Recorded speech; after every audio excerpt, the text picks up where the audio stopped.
हामी चाहिँ आज यहाँनिर हाम्रो माथि माइती गाउँमा आएको थियौँ अनि त्यसपछि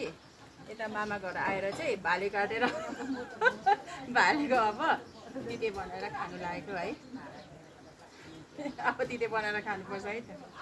सानो सानो भाले पनि कत्रो ठुलो यो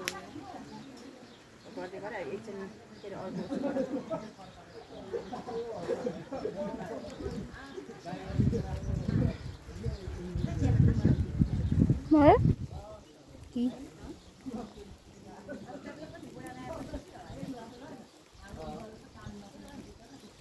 कस्तो देखियो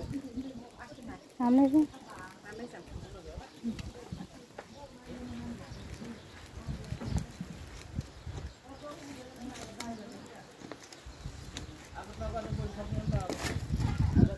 जति गर्नु गर्नु अब मरेको त्यहाँ बाहिर कहाँ जाने अब पेन्सन आएर त्यो खानै बस्नु हो त्यो खाना हुन्छ सक्नुहुन्न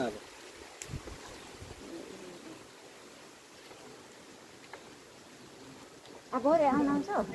भयो अब